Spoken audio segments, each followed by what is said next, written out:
رہے اور آپ کیا سمجھتے ہیں جو پی ڈی ایم کے غبارہ ہیں وہ پوری طرح پینچر ہو چکا ہے اور اب مستقبل کیا دیکھتے ہیں؟ دیکھیں یہ تو ہم نے پہلے بھی کہا تھا، لیکن اب اس کی جو عملی صورت ہے وہ اب سب کے سامنے ہے کہ کس طرح سے مختلف سوچ رکھنے والی جماعتیں، مختلف مفادات رکھنے والی جماعتیں، وہ ان کا اکٹ جو تھا وہ بنیادی طور پہ ایک ہی مقصد تھا، وہ تھا اپنے ذاتی مفادات کو پروٹیکشن دینا.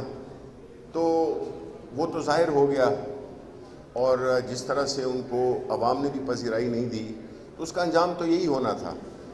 اور کل کی جو باتیں بلاول بھٹو نے کی ہیں، ظاہر ہے ان میں وزن ہے، اور انہوں نے جو بات کہی ہے وہ تو ہے کہ جو پنجاب کا ایک خاندان ہے تو وہ تو سب کو پتہ ہے کہ وہ نواز شریف اینڈ فیملی کی بات کر رہے تھے. سر یہ بتائیں کہ مریم نواز کی نیب میں پیشی ہے، اس کو کس طرح دیکھتے ہیں؟ کیونکہ اس کو بھی پولیٹیکل وکٹمائزیشن کا بھی رنگ دیا جا رہا ہے، اور انہوں نے یہ اعلان کیا ہے کہ وہ ایک جلوس کے انداز ہے جو وہاں جائیں گے، کس طرح دیکھتے ہیں؟ اور مولانا فضل الرحمان کو لاجسٹک سپورٹ دے رہے ہیں، انہوں نے کہا 20,000 آپ کے کے پی کے سے بندے لا رہے ہیں، اس بارے میں؟ دیکھیں جی، جہاں تک مولانا صاحب کا تعلق ہے وہ تو اب رینٹ اے کراؤڈ کی بزنس میں اب آ گئے ہیں، جس میں کہ جس پارٹی کو کسی بھی مقصد کے لیے چاہیے ہوں لوگ تو ان کی خدمات حاضر ہے. جہاں تک کہ مریم نواز کی پیشی کا تعلق ہے تو دیکھیں یہ بات جو بھی میں کر بھی رہا تھا کہ ایک ایسی جماعت جس کی بنیادی طور پر کاروبار کو دوام دینے کے لیے بنی تھی، جس میں کہ ظاہر ہے کہ وہ لوگ جو کہ سیاست کے ذریعے اپنی کاروبار کو دوام دینا چاہتے تھے، ان لوگوں نے ایک ایسا ماحول بنایا کہ جس سے کہ پہلے تو انہوں نے ان کا جو آبجیکٹو تھا کہ راستے میں کون آتے ہیں، اگر کوئی آپ غلط کام کرتے ہیں اس کے لیے آپ کو کچھ اداروں کو مفلوج کرنا ہوگا، کچھ اداروں میں ایسے لوگ بٹھانے ہوں گے جو کہ اس کے زوال کا اور جو اس کی جو امپورٹنس ہے اس کو انشور کر سکیں. تو انہوں نے یہ پورے اپنے ادوار میں کیا، جس کی وجہ سے انہوں نے اپنی جو بھی غیر قانونی دولت تھی باہر ملکوں بھیجی. تو ان کو تو یہ سوٹ ہی نہیں کرتا تھا. یہ نیب کا چیئرمین بنانے کے لیے لیڈر آف دا ہاؤس اور لیڈر آف دا اپوزیشن نے مل کے اپنے لیے ایک ایسا طریقہ بنایا جس سے کہ وہ اپنی مرضی کے لوگ لا سکیں اور ان کی کرپشن میں کوئی رکاوٹ نہ بنے، ان کے کاروبار جس طرح بھی ہوں وہ ہمیشہ بڑھتے رہیں. تو ایسی صورتحال میں ملک کو ایک بڑی بھاری قیمت اٹھانی پڑی، جس کی وجہ سے آج یہ جتنے بھی ہم، چاہے وہ IPR ہو، چاہے وہ SCCP ہو، جن کو کہ بھی ہم دوبارہ ہم نے کھڑا کیا ہے اور انشاءاللہ یہ افیکٹو بھی ہوں گے. اسٹیٹ بینک ہو گیا، اس قسم کے اداروں کو انہوں نے کمزور کیا تاکہ یہ اپنی کرپشن کو چھپا سکیں. اب جب ان کو بلایا جاتا ہے قانون کے سامنے پیش ہونے کو، ایک تو ہے وہ تو ایبسکونڈر ہو گئے، قانون سے فرار اختیار کر لی. تو جو لیڈر ہوتا ہے اس کا تو بنیادی جو کوالٹی ہوتی ہے وہ ہوتا ہے نڈر ہونا.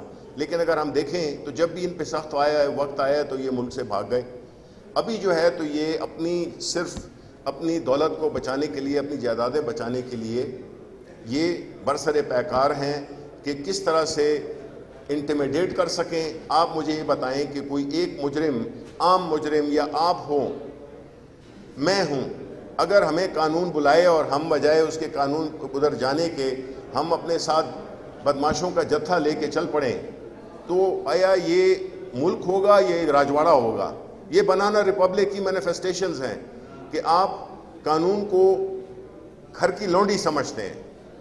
تو جو سوچ گھر کی لونڈی سمجھے قانون کو، قانون کی حکمرانی کو، وہ تو نہ سیاست نہیں کر رہی ہے. یہ سیاست کو ایک اپنے لیے ڈھال کے طور پہ استعمال کرتے ہیں کہ جب وقت آئے تو یہ کہیں کہ جی یہ پولیٹیکل وکٹمائزیشن ہے. لیکن سارا ملک جانتا ہے کہ یہ کیا تھے اور کیا بن گئے اور کیا ان کے جو بھی ان کے کرتوت تھے وہ اشکار ہونے چاہیے.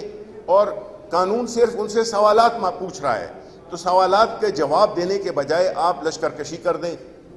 یہ تو کسی مہذب معاشرے میں یہ ہو ہی نہیں سکتا، ورنہ پھر یہ سارے جیلیں کھول دیں، اور ان کو بھی کہیں کہ جو اپنے اپنے ساتھ میں جو بدماشی کے جو ان کے جو ساتھ میں ساتھی ہیں وہ آئیں اور ججوں کو بھی انٹیمیڈیٹ کریں اور اپنی مرضی کے فیصلے لیں. یہ ایسا ہو نہیں سکتا ہے. اور خاص طور پہ ہماری حکومت میں انشاءاللہ پرائم منسٹر عمران خان وہ نہ ڈرتے ہیں اور نہ دبتے ہیں. تو اس لیے یہ ان کی جو ٹائمنگ تھی وہ بڑی غلط تھی. شبلی بھائی، یہ کل راشد کمیشن نے جو رپورٹ پرائم منسٹر آفس کو بھجوائی ہے حکومت کو، اس کے اوپر کیا رسپانس ہے؟ سب سے بڑی جو انہوں نے ریکمنڈیشن کی کہ سوئس بینکوں کا جو ریکارڈ ہے اس کو کھولا جائے، اس کے اوپر حکومت کیا ہے؟ دیکھیں یہ رپورٹ آئی ہے، اس میں کوئی شک نہیں ہے. پرائم منسٹر صاحب ان کو جیسے آپ کو معلوم ہے، اللہ ان کو اور ان کی فیملی کو صحت دے. وہ ابھی کچھ دن میں ہم اس کا جائزہ لیں گے، اس کو دیکھیں گے اور پھر اس کے بعد ہم آپ کے سامنے پیش ہوں گے اور ساری جو اس کی جو تفصیلات ہیں وہ بھی آپ کے ساتھ شیئر کریں گے اور جو بھی اس میں رپورٹ میں لکھا گیا ہے وہ بھی آپ کے ساتھ شیئر کریں گے اور اس کے مطابق ہی پھر قانونی راستہ اختیار کیا جائے گا. ایسی اطلاعات ہے کہ وزیر اعظم کو پیش کر دی گئی ہے، بھجا دی ہے ان کے پاس فائل ڈاٹ شیٹ کی؟ بالکل.